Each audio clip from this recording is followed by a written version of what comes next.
Good morning. We're going to finish up our chapter 30 notes over Vietnam, and you only have a few slides left over that, and then we'll move on and take our notes over chapter 31. So to finish up with Vietnam, 1968, a year of turmoil. We are going to talk about what it was like in Vietnam. In Vietnam, the Tet Offensive happened, and the Tet Offensive was held during the Vietnamese New Year. Tet is the Vietnamese New Year.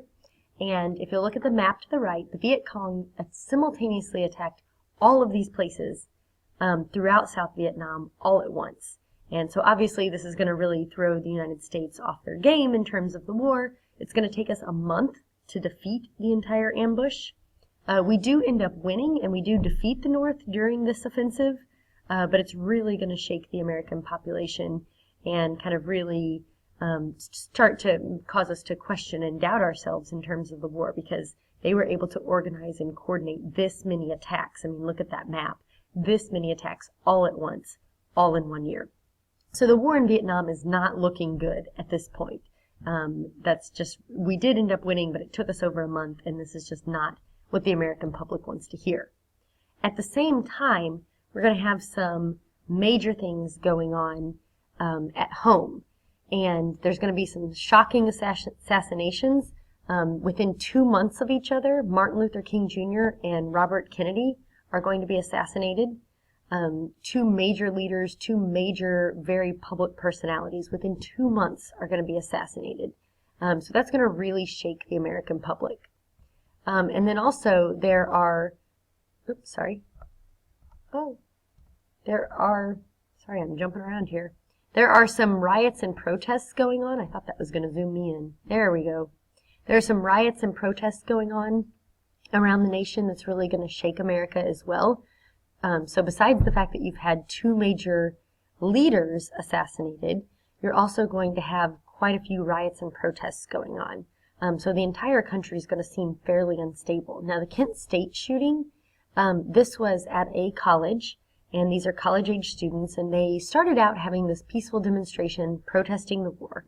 And the school keeps trying to shut them down, and they kind of go back and forth, and it ends up turning kind of violent. The students end up like burning down a tower and some things like that. So it's really getting out of hand. Well, they call the National Guard in, and the National Guard ends up, as you can see in this picture, shooting college kids. So that's a really big deal that you've got these riots, that they could turn violent, and that in response, the National Guard shoots people. Next is the 1968 race riots. These were happening, little riots were happening kind of throughout the country. Chicago gets the race riots really bad. The 1968 presidential Democratic convention is going on, so the Democratic Party is working to nominate their candidate for president. And right outside, like across the street in a park, the riots break out. And as you can see from the picture, it doesn't go very well at all. It becomes very dangerous, and it's just not a pleasant situation at all. So it really, truly seems like the nation is really unstable. Nobody's really sure what's going to happen. So Nixon gets elected president, and we're going to talk about some of Nixon's promises and sort of the end of Vietnam here. And President Nixon, he's going to get elected basically because he promises to restore law and order. A lot of Americans really feel like this may be the end of the world. I mean, we have had, in 1 year, we have basically suffered some major setbacks in Vietnam. Two major leaders in the country have been assassinated. We have riots breaking out across the country. We have the National Guard shooting college-age students. And Nixon says, if you elect me, remember, he had lost the election to Kennedy. And but after Johnson's president, then Nixon's going to run again. And Nixon is going to say, if you elect me, I am going to restore law and order to this nation. One of the big things that Nixon does is this Vietnamization. And he says that it's time for us to end the fighting in Vietnam. He said this isn't really our war, it's the Vietnamese war, and so we're going to end our involvement and turn the rest of the war over to the South Vietnamese. That's the plan. And he says that we're going to do this with peace and honor. peace and honor. So he keeps going around, he's talking to the nation, he's talking to the world, and he says that we have to end the war, end our part of the war, peacefully and with honor. So it's the idea that we're going to turn the war back over to the Vietnamese. It's not our war anymore. So we have no problem. We're, going to be neutral about this. We're getting out peacefully. We're getting out honorably. We're maintaining our dignity. We haven't given in. We didn't let the communists defeat us. So we're still the #1 world power, which is all good and fine. That's how you'd obviously want to end a war. But the problem is that while talking about all this peace and honor, Nixon is approving bombings all over North Vietnam. So we're basically kicking butt and taking names as we're walking out the door. And not only does he start bombing North Vietnam, but he's also even going to bomb the countries around North Vietnam. So this is going to put a really sour taste in a lot of people's mouths about the United States and the way we handled the war, the way we left the war, the way our relations were with other countries. And I believe we only have one more slide. So the Vietnam War is going to end. This picture up here is actually a picture of us evacuating soldiers out of Vietnam. Congress is finally just going to demand that we get out, that we be done with this, and it ends.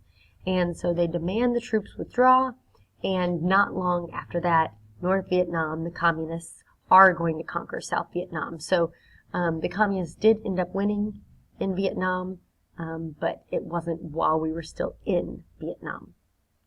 In terms of the legacy of Vietnam, Congress is going to pass the War Powers Act after the war ends, and this is going to be in reaction to the Gulf of Tonkin resolution. It basically is going to take back the Gulf of Tonkin resolution that was passed early on in the war.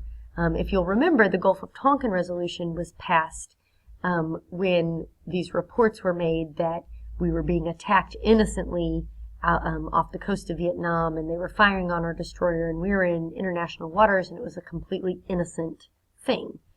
So Congress, instead of declaring war, passes the Tonkin Gulf Resolution, which gives the president basically full war powers, even though we're not in war.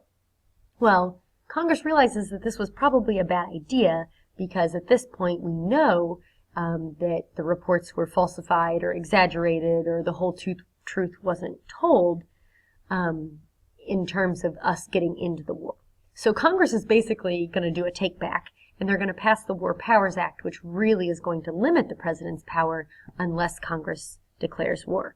But they are going to leave a stipulation in there that says that under certain circumstances the president can have war powers for 30 to 90 days until Congress either says, yes, we'll go to war, or no, we won't go to war. And then Congress is obligated to do something, to act, either saying we will go to war or we won't go to war. And the president is required to follow that. And that's the policy we still operate under now, this War Powers Act. Again, the Vietnam War had the draft, and that was very unpopular at the time. And so after the Vietnam War, the draft is going to end. America, for about 20 years, is going to remain pretty hesitant to get involved in other countries' conflicts. Communist or not, that's where we're going to kind of draw the line. And for about 20 years, we're going to kind of stay out of meddling or getting involved in other wars. But the long-term result about Vietnam is that Americans are definitely going to be cynical about the government. We feel like the president had lied to us about how the war was going. Remember, most Americans were watching the war in their living rooms at home every single night, and it doesn't really look like we're winning. It doesn't really look like we're doing well. The reports don't sound good, but the president's on TV telling us that we're winning this war. At the same time, before that, you had, we find out that there was probably some falsified information about why we went to war in the first place. And then to end the war, you had Nixon saying we were going to leave with peace and honor, but we're having secret bombings as we leave, and we're even bombing other countries that weren't involved with the war. So Americans are really going to grow cynical about the government at this time, and this level of distrust is really going to grow. And I believe that's our last slide for this one, yes. And so now you're going to stop this video, and you're going to start the video over chapter 31, and that will be your notes over Chapter 31, the Counterculture Movement. Don't forget that you have a test over Chapters 30 and 31 on Monday. Have a great weekend, guys.